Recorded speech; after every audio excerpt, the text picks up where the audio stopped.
I need you to understand something before I tell you any of this. I was there, not watching from a screen, not reading about it afterward in some sanitized military report or political briefing. I was standing on the third tier of the Meridian Observatory when the first Voth cruiser broke through the cloud cover over New Karachi, and I felt the vibration of it in my teeth, this deep, rolling pressure that wasn't quite sound, wasn't quite anything you have a word for. It was like the sky had been struck by something too large for the sky to absorb. People around me grabbed each other.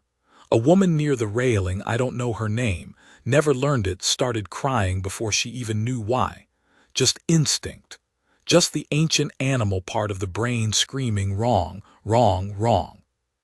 And then the ship appeared. And it was beautiful. I hate saying that, but it was. Like a cathedral turned sideways and made of something that wasn't metal or glass but some third thing that caught light in a way human materials don't.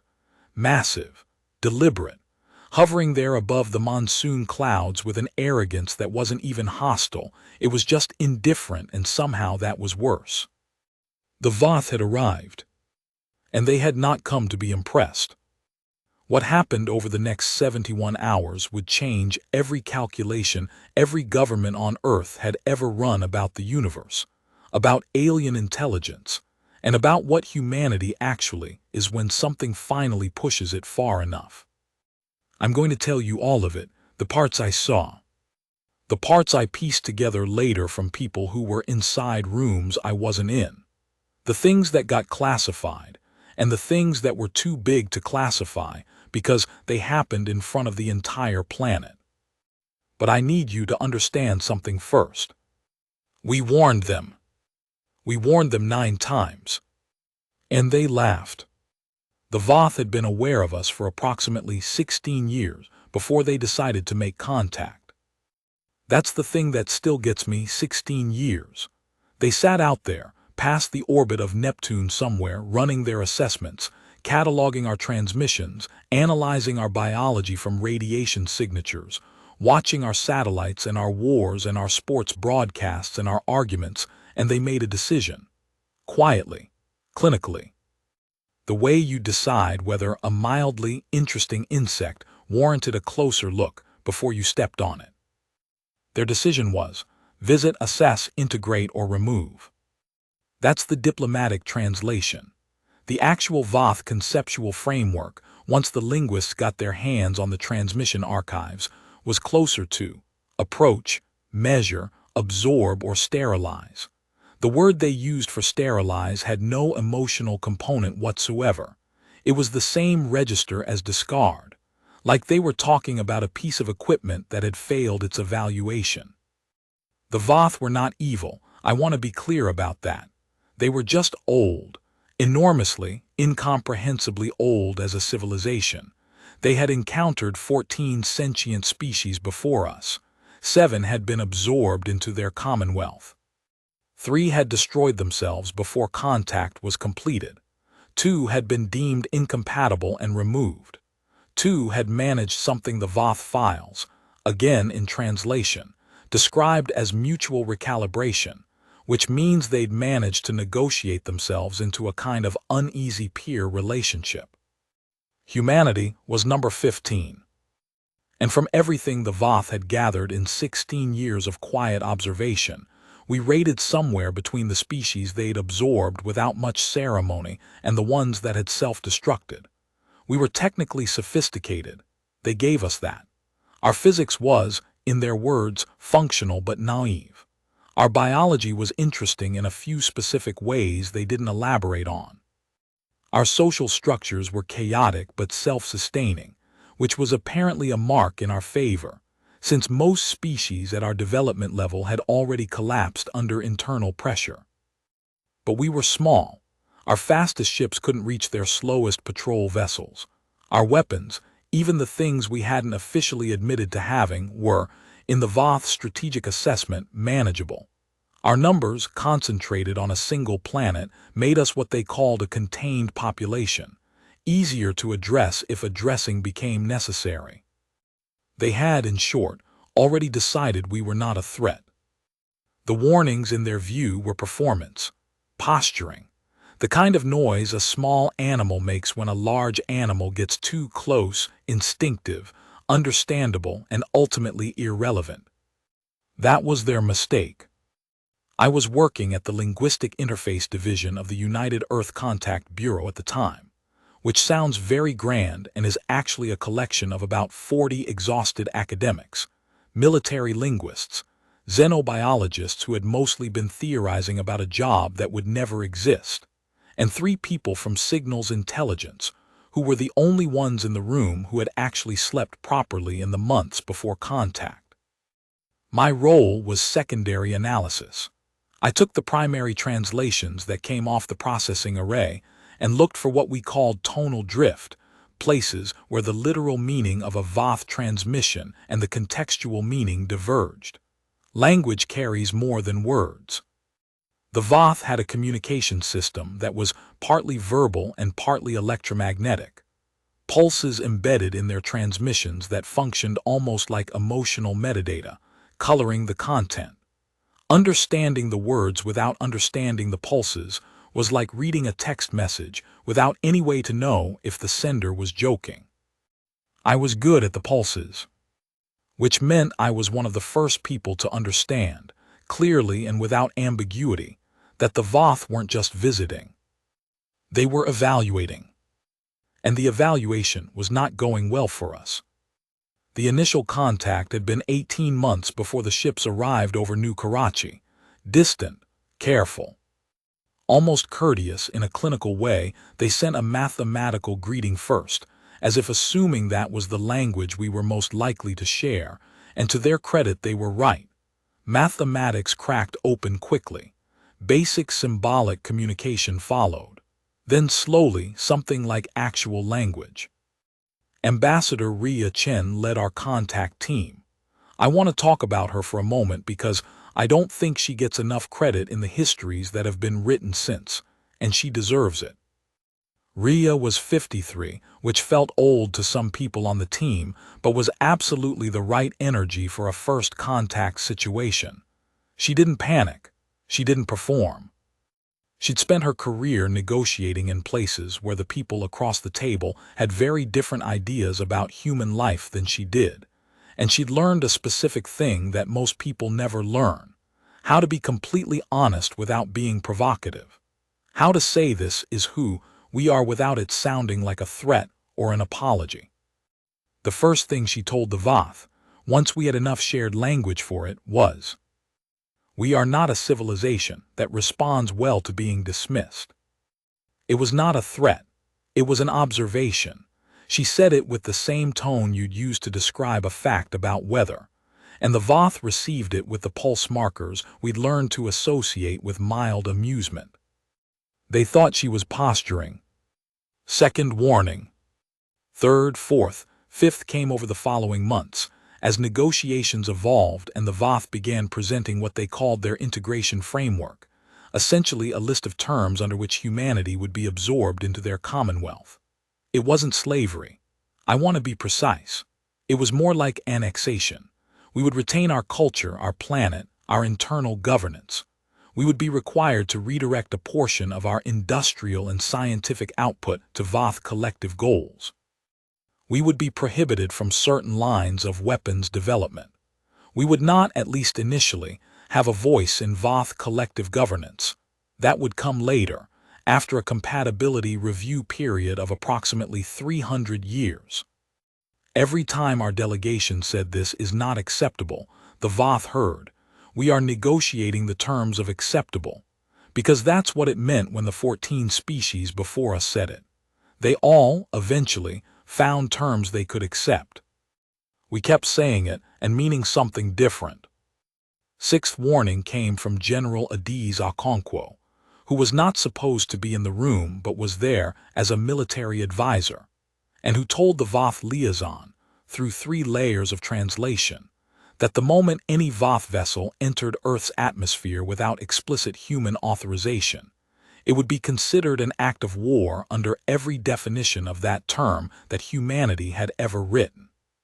The Voth liaison's response, as best we could translate it, was something close to, "You don't have a war to offer us." General Okonkwo didn't respond. She wrote something in her notebook. I know this because I was in the room and underlined it twice. I looked over her shoulder later. It said, "They have no idea." The ships came in on a Tuesday, which feels like the wrong day for history. 18 cruisers, arranged in what we later understood was a ceremonial formation that the Voth used when approaching a species about to be formally integrated. It was, for them, a moment of dignity, almost a gift. They dropped anchor, if you can call it that. They simply stopped moving with the kind of confidence that assumed nothing would make them move, in low orbit. 6 cities got a direct line-of-sight view. The rest of the planet watched on screens. Every broadcast everywhere was the same thing. That shape against the clouds, that alien geometry hanging in the sky like a permanent question. And then the Voth Supreme Liaison sent us a final message. It said, in translation, "Integration begins in 72 hours. Prepare your governance structures for transition. We extend this courtesy period as recognition of your species' emotional complexity. Use it to compose yourselves." I sat in our office with that translation on my screen for a long time. Use it to compose yourselves. They genuinely thought they were being kind. The first thing Earth did, officially, was nothing. That's what looked like nothing anyway, from the outside. From the Voth's perspective, which was getting real-time data from their orbital sensors, our government scrambled into emergency session. Our military assets went quiet, which, in Voth strategic analysis, meant they'd gone to low-signal operation, and our population was scared.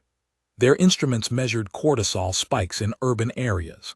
They tracked the disruption to normal activity patterns. They watched panic buying in grocery stores and people pulling their kids out of school. To the Voth, fear responses confirmed their assessment. They did not understand what humans do with fear. Fear is interesting. I've thought about this a lot in the years since. Most species, I suspect, most species the Voth had encountered treat fear as a break. As the thing that makes you stop, recalculate, find a less dangerous path. That's the evolutionarily sensible response to fear. For humans, fear is also an accelerant. Not for everyone, not in a stupid way, but there's a type of human, and they exist in every culture, every country, every time period for whom fear clarifies, strips everything away, cuts through the noise of ordinary life and leaves behind a very clean question. What actually matters here, and what am I willing to do about it? The 72 hours the Voth gave us weren't a courtesy. They were a mistake. I didn't sleep those 3 days. Nobody on the contact team did. We were processing transmissions, updating translations, trying to understand in real time what the Voth internal communications were saying about us. The ones they didn't encrypt because they didn't think we could read them. That was their third mistake, after assuming our warnings were posturing, and after giving us 72 hours. We'd been reading their internal communications for 4 months, quietly, without telling them. One of our signals intelligence specialists, I won't name her because she asked me not to, and I respect that, had cracked a layer of their transmission encoding that they clearly didn't know was cracked. The work she did with an underfunded signals array, and a processing cluster that was, genuinely, less powerful than some commercial gaming setups. To read the private communications of an interstellar civilization is possibly the most extraordinary act of pure intellectual determination I have ever witnessed. What those communications told us was this. The Voth's actual military assets in this system numbered 2 full fleets, not the 18 ceremonial cruisers in orbit, but ships held back past the Mars line. Their assessment of our military capability was that we could damage their orbital vessels but not destroy them. They rated our probability of meaningful resistance at 11%, which meant they thought we had approximately a 1 in 9 chance of making the integration uncomfortable rather than clean.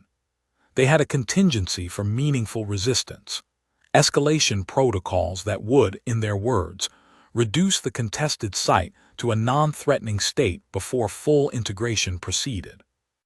Non-threatening state. I had to step away from my terminal when I translated that.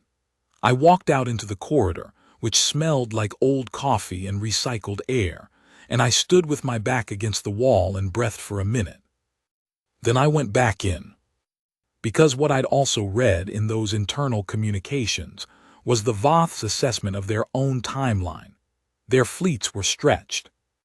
They had 3 other integration operations running simultaneously in other star systems. Their logistical calculations assumed Earth's integration would be clean, quick. They had allocated 43 days for full transition. After that, their second fleet was expected elsewhere. They needed this to be easy. What they were about to find out was that humanity, uniquely, becomes very creative when things are hard. At hour 19 of the 72, I was called into a room I'd never been in before. Sublevel 4, below the Contact Bureau's main offices. Security was heavier than I'd seen anywhere outside of an actual military installation, which it technically was, I just hadn't known it. In the room there were approximately 30 people. I recognized some of them. General Okonkwo, Ambassador Chen, 2 people I knew from the astrophysics department at the Bureau who had been very quiet for several months, and who I now understood had not been quiet, only careful. A man I didn't recognize who wore no uniform and no identification, and who turned out to be from a program that officially didn't exist. And then I saw what was on the central display, and I stopped thinking about the people in the room entirely. It was a ship. Not a Voth ship, ours. I'd known, in the abstract way you know things that are classified but not specifically restricted, that Earth had been working on faster-than-light adjacent propulsion since the Voth's initial transmission 16 months prior. Everyone knew we'd been working on it. Everyone assumed we were years, maybe decades away from anything operational. What was on that display was not years away. It wasn't exactly FTL. The physicist who briefed us was very precise about this, in the way that physicists are very precise about things that matter. It was a fold drive. It worked by a different principle than the constant velocity propulsion the Voth used. It wasn't faster in a straight line. But it could move a ship from one point in space to another without traveling the distance between them, which meant that concepts like surrounding and retreat and supply lines didn't apply to it the way they applied to Voth tactical calculations. They had 5 ships equipped with it. 5. Against 2 full Voth fleets. And the people in that room were completely calm. Let me tell you about Commander Ikeka Kahanenui, because if there's one person I keep coming back to when I think about those 72 hours, it's him. He was 41. Hawaiian, technically, though he'd grown up in Auckland, and he had that particular quality of some Pacific Islander men, a kind of settled physical presence, like the air around him had just decided to be still. He wasn't the highest-ranking military person in that room. He wasn't the mission lead. He was the full-drive test pilot who had, 4 months ago, taken the first of those 5 ships on its trial run to Jupiter and back in 40 seconds, and who had been very carefully not talking about it since. When I walked in and saw the display, he looked over at me, and the expression on his face was, I keep trying to find the right word for it. It wasn't confidence, exactly. Confidence is when you know you're going to win. This was something quieter, something that acknowledged that he might not be here in 73 hours but that the thing was going to happen anyway, a kind of peace with it. He said, very quietly, to me specifically, "You're the one who translated the retreat timeline." I said I was. He nodded, just nodded, like that information had clicked into something he'd been calculating. "Good," he said. And that was the whole conversation. At hour 47 of 72, the Voth sent a follow-up transmission, less formal than the first. The pulse markers on it, the emotional metadata, had shifted from the ceremonial register to something I can only describe as mild impatience. Like they'd expected us to have begun the integration process, and were confused that our administrative structures hadn't started moving. They asked in translation, "What is the status of your preparation?" Ambassador Chen personally drafted the response. It said, "We are prepared. We will meet you at the designated coordinates in 24 hours. Bring your senior diplomatic and military leadership." The Voth were pleased by this. Their internal communications, which we were still reading, quietly, registered it as compliance initiation. They began adjusting their logistics. They notified their second fleet that the operation was proceeding on schedule. And then in the 24th hour, Earth did something that no one, not the Voth, not our own historians, not even most of the people in that sub-level 4 room, had fully anticipated. We didn't go to the coordinates with diplomats. We went with everything we had. I want to talk about what the inside of a fold drive ship feels like, because I was on one. Not one of the 5 military vessels. There was a 6th ship, not armed, smaller, built for the contact bureau, and Ambassador Chen insisted that a linguist be on board. Someone who could read the Voth's real-time communications, the emotional metadata, in the moment. Someone who could tell her not just what the Voth were saying, but what they were feeling when they said it. She picked me. I've been asked many times what that felt like, the decision to get on a ship that might not come back. Honestly, at the time it didn't feel like a decision at all. It felt inevitable, like the whole 18 months had been building to this specific moment, and stepping back from it would have been the stranger choice. The ship was called the Meridian Protocol, military designation, Alpha-class contact vessel, though it was never meant for this. The fold drive had been retrofitted in the last 3 months. It smelled like new metal and something chemical, sealant probably, from the installation.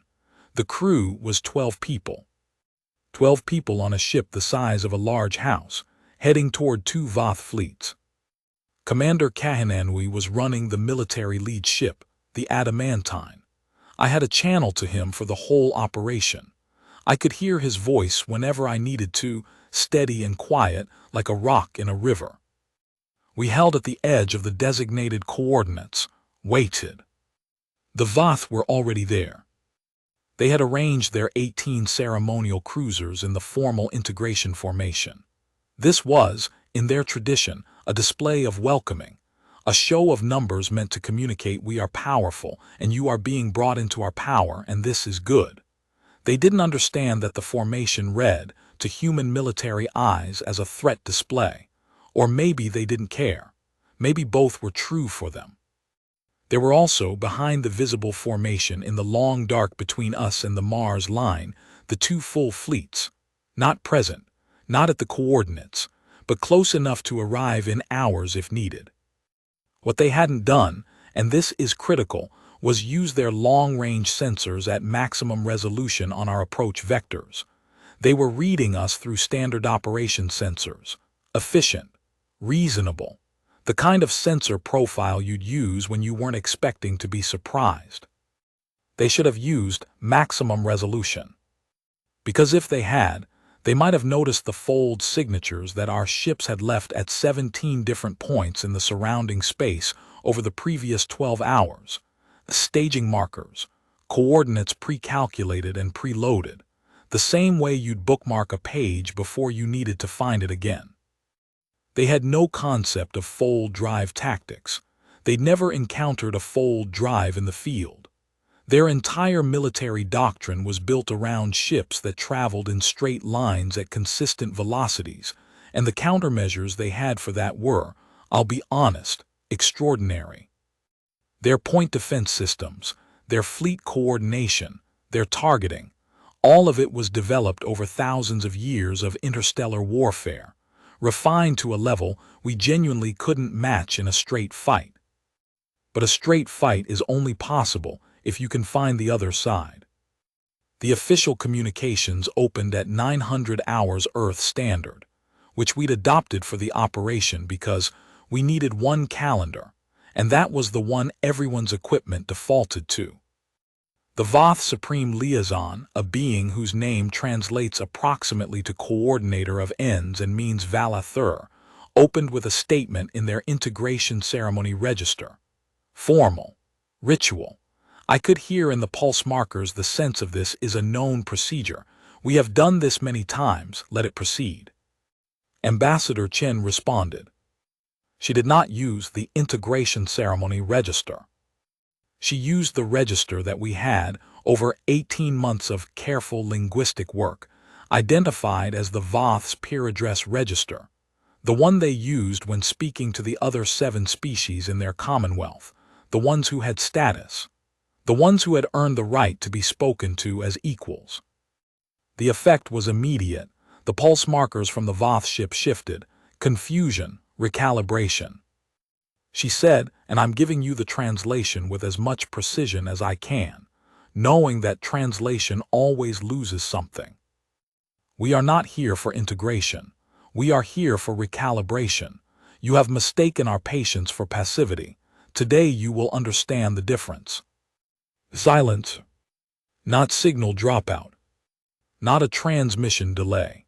Actual silence for 11 seconds, which in Voth diplomatic communication is a significant pause.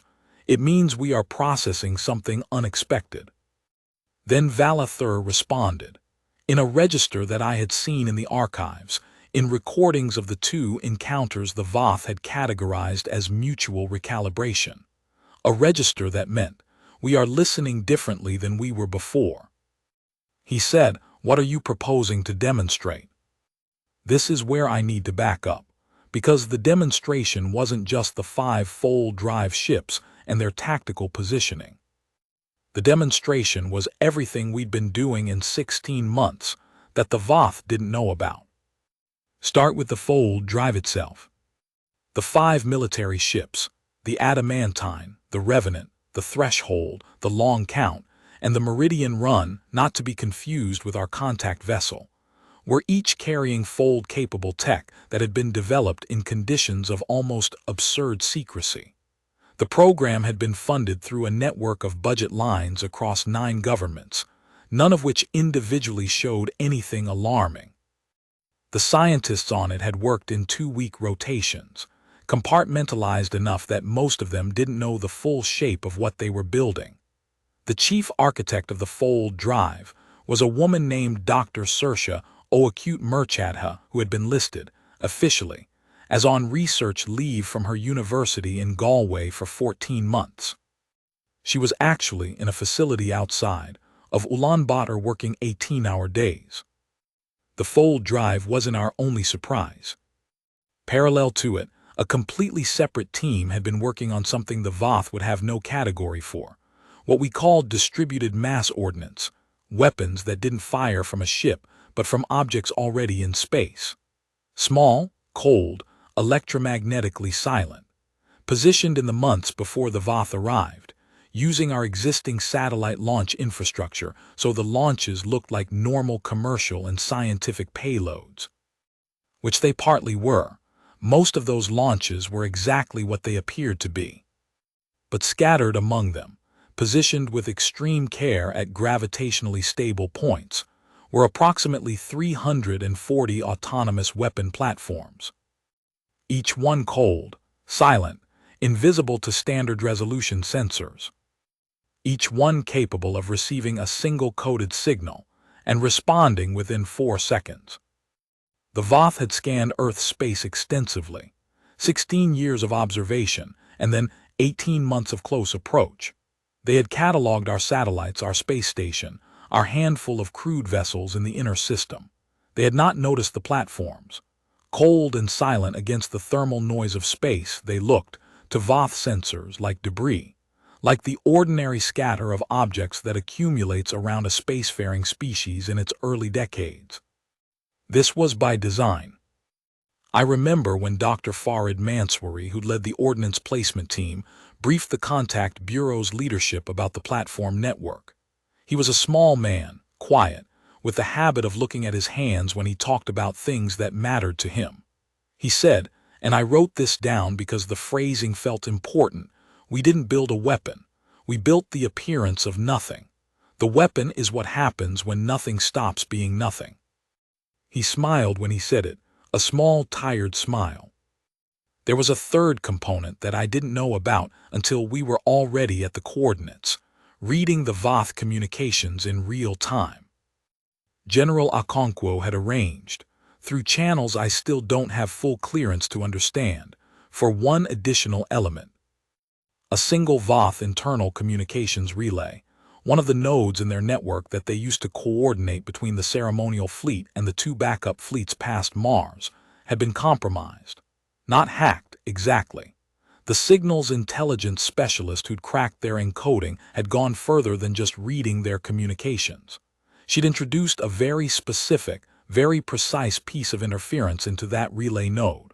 Not enough to disrupt their communications. Not enough to be detectable as anything other than minor signal degradation. But enough that when the signal mattered, when the ceremonial fleet needed to call the backup fleets to move, there would be a delay. The technical estimate was 22 minutes. In a full drive engagement, 22 minutes is an eternity. Commander Kahananwi spoke to me over the channel about 6 minutes before the demonstration began. He wasn't calling to check in or to give me a briefing. I think he just needed to hear another human voice for a minute. He said, "Do you think they'll listen this time?" I thought about it. I thought about the 9 warnings. I thought about use it to compose yourselves. I thought about non-threatening state. I said, I think they'll listen to whatever we say next, whatever that looks like. He was quiet for a moment, then, yeah. And then he was gone, back to the adamantine, back to his crew, back to what came next. Chapter 6, The Demonstration.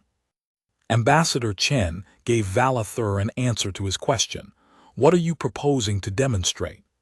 And the answer was 7 words in our shared language that translated approximately as, "What happens when you do not listen?" And then she gave the signal. The 5 full-drive ships moved. Not toward the Voth fleet, not in any direction you'd expect.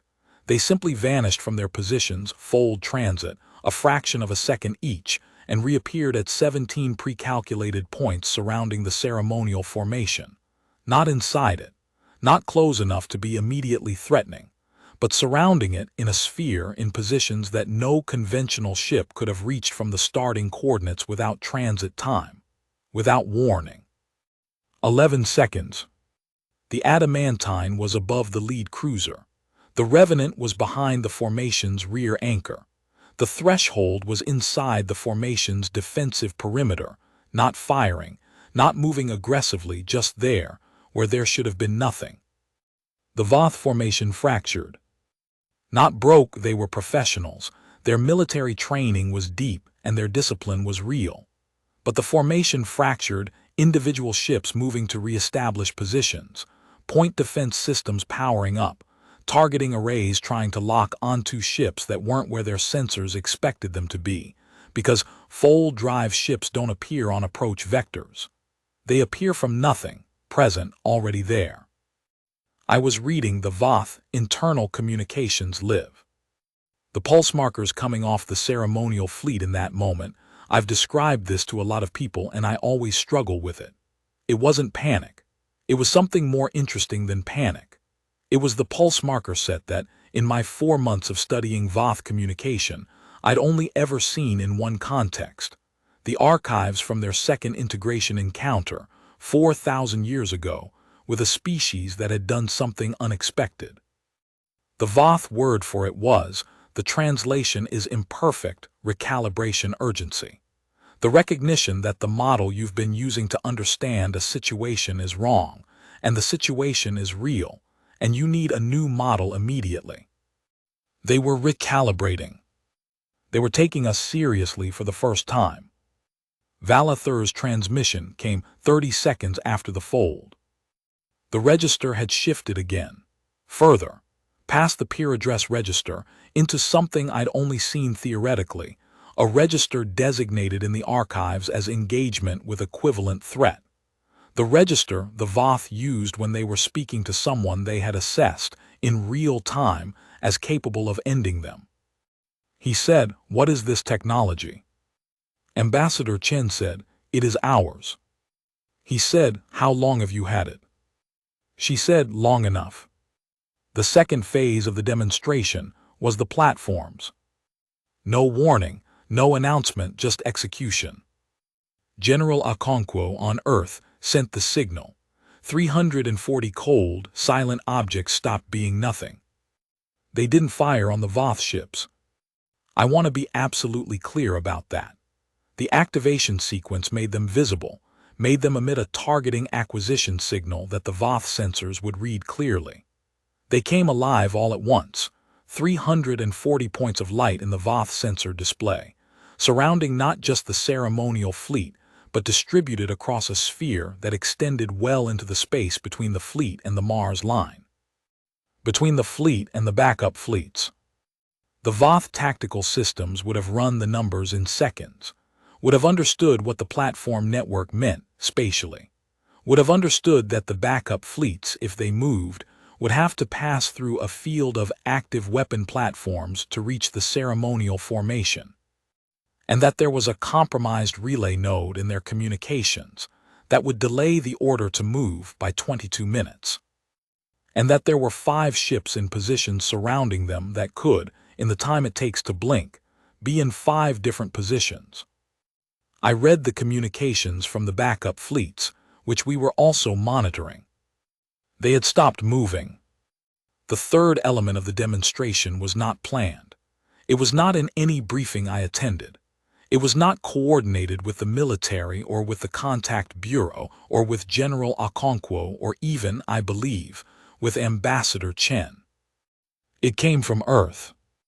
At the moment the platforms activated, which was being broadcast live on every screen on the planet, because Ambassador Chen had made the very deliberate decision that this was not going to happen behind closed doors. The feeds from Earth started showing something the camera operators hadn't expected to catch. People. Not panicking, not running, standing. In New Karachi, where the Voth ships had first appeared over the clouds, the street outside the Meridian Observatory, where I'd been standing when this all began, was full of people. Thousands of them. They hadn't organized. There was no permit, no announcement, no leadership. They'd just come, and they were standing there looking up, and they were not afraid. I'm not describing this correctly. Let me try again. They weren't performing bravery. They weren't making a political statement or waving flags or chanting. They were just present, stubborn, the specific quality of humans who have decided that something matters and are not going to look away from it. The cameras caught it in Istanbul, in Sao Paulo, in Lagos, in Seoul, in 100 other places. Same image, everyone, people standing in the open under the sky, looking up at the ships that were supposed to have ended their independence. The Voth had real-time sensors on Earth's surface. They would have seen it too. I believe, and I can't prove this, that the image of 340 weapon platforms and 5 fold drive ships and 22 minutes of delay was very dangerous. But the image of what it felt like to be human, that was something else. Vala Thur went silent for 4 minutes and 17 seconds. During that silence, his internal communications showed activity that my translation matrices described as senior council consultation. He was talking to someone else on the ship, maybe more than one someone. The pulse markers during that silence were unlike anything I had a clean category for. They had elements of the recalibration urgency register, but also something older. Something from the archives from thousands of years ago.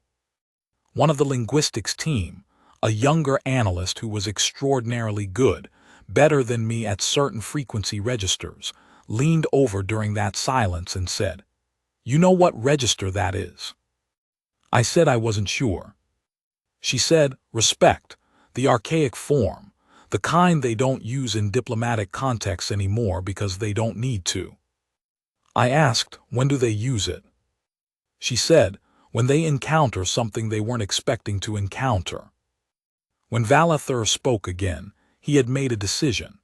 I could hear it in the transmission before the words resolved, a specific quality of Voth communication that indicated a formal statement was coming, that what followed was not conversation but declaration.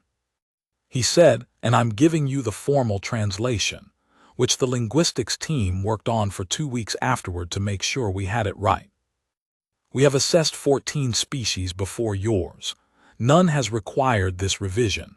We acknowledge our assessment of humanity was incomplete. We request a new framework of engagement, not integration, recalibration, on terms that acknowledge what you are. He said we request. Not we propose, not we offer, not we will consider. We request. Ambassador Chen let the silence sit for 10 seconds. Then she said, then we can talk. I'm going to resist the temptation to make what happened next feel cleaner than it was. The negotiation that followed took 14 months. There were moments where it nearly collapsed, twice in the first 3 months, once very badly in the 8th month over a dispute about the platform network that almost became something much worse. The Voth were not immediately friendly. They remained what they had always been, old, systematic, clinical. They just stopped being dismissive. That turned out to be enough. The agreement we reached, the Treaty of Recalibration, as our side calls it. The Voth call it something that translates as the 15th case, reclassified, is not perfect. Nothing in human history ever is. We are not in the Voth Commonwealth, but we are in formal contact with it. We have trade agreements and communication protocols, and in one specific area that I'm very proud of, joint scientific exchanges. The physicists who developed the fold drive are now working with Voth researchers on something that, based on the early translation documents I've been able to read, suggests a propulsion principle that might make the fold drive look like a bicycle. We gave up some things. The platform network was partially stood down. We kept 200 of the 340 at positions we chose, and that was accepted. Some of our weapons development lines are under a verification agreement, though the verification is bilateral, which is something no species before us had ever negotiated. Dr. Oacute Merchatha went back to Galway. She has a new title that's technically civilian, but everyone knows is attached to the Joint Physics program.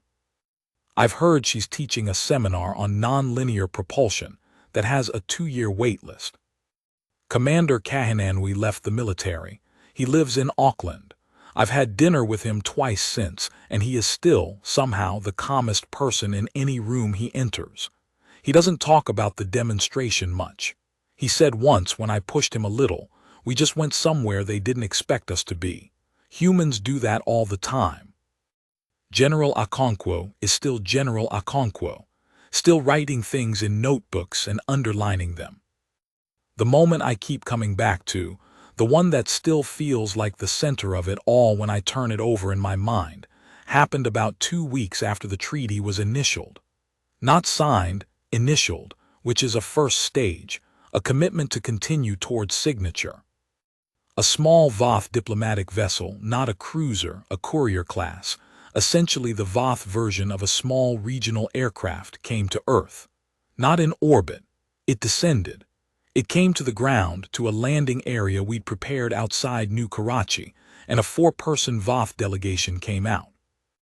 I was there as part of the linguistics team. I was close enough to watch. The delegation was led by a junior member of Valathur's council, not Valathur himself. This wasn't his role. A being whose title translates as first witness of changed assessment, which is, as best I can explain it, roughly equivalent to a diplomat whose specific function is to observe and report back when something has shifted. He stood on the ground.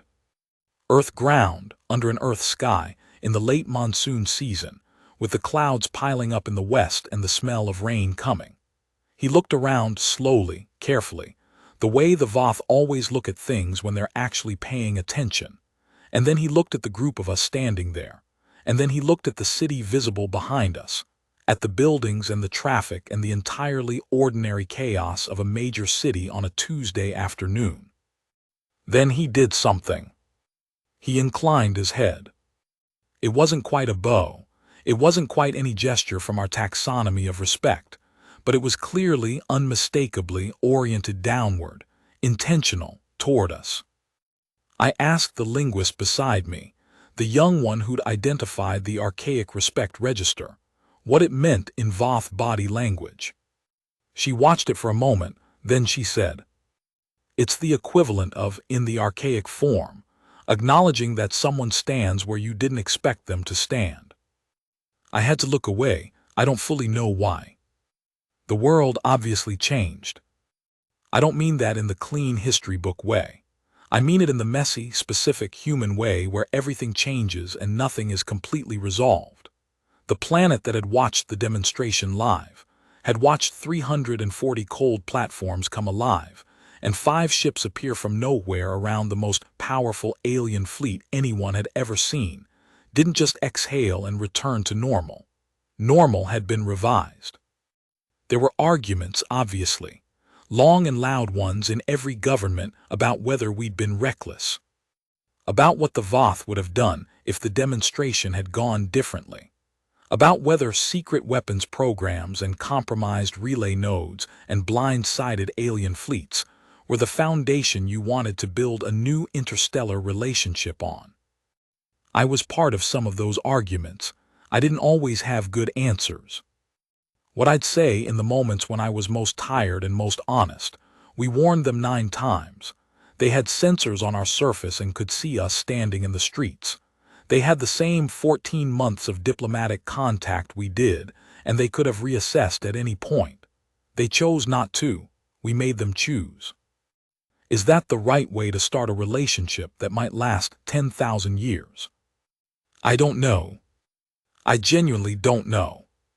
What I know is that we're in the relationship, and that the Voth in the 2 years since have slowly, not warmly, but genuinely begun to engage with us as something other than the 15th species. The Joint Physics Program published its first paper 6 months ago. Voth researchers were listed as co-authors. The paper's title, which involved fold physics I won't pretend to fully understand, was flagged by our team because of a specific phrase in the acknowledgement section. It didn't translate perfectly, but the closest our linguistics team could get was, with recognition to the species that demonstrated new coordinates. Dr. Oacute Merchedha apparently cried when she read it. She told me this herself. She said she wasn't expecting it, and she didn't fully have a category for how it felt. I told her I understood exactly. I go back to the Meridian Observatory sometimes. Not often. The city has changed around it. There's a new monument nearby, which is fine but feels slightly too clean, too resolved, for what actually happened. The observatory itself is unchanged, which I appreciate. Same third-tier railing where I was standing when the first cruiser broke through the clouds. Same metal, slightly warmed by the afternoon sun if you come at the right time. Same smell of the city below, that specific new Karachi mix of food stalls and sea air, and something electrical that I've never been able to identify but have never smelled anywhere else. I go and I stand there and I try to remember exactly what it felt like, the vibration in my teeth, the woman crying before she knew why, the shape of that ship against the monsoon sky. And then I try to remember the other thing. The thing that happened after, the streets full of people who weren't afraid, who had decided that something mattered enough to stand in the open under alien ships and simply be present. Not heroic, not performing, just here. This is who we are. We are here. I've spent 2 years trying to understand what made the Voth recalibrate. Was it the fold drives, the platforms, the 22 minutes of compromised relay, the tactical disposition that turned their strength into a liability? All of that, yes. But also, and I believe this with more conviction the longer I sit with it, also the people in the streets, also the specific quality of human stubbornness that can't be analyzed or countered or calculated for, because it doesn't emerge from a strategy or a plan. It emerges from something older and simpler, the decision that you will not be what someone else decided you were. The Voth had assessed us for 16 years. They were right about a lot of things, but they missed the thing that mattered most. They watched us for 16 years and they saw our fear and our chaos and our violence and our short lives and our weapons that were, measured against theirs, almost charming in their limitations. They didn't see what we do when something finally, absolutely, unambiguously comes for everything we are. They didn't see us turn around. They found out.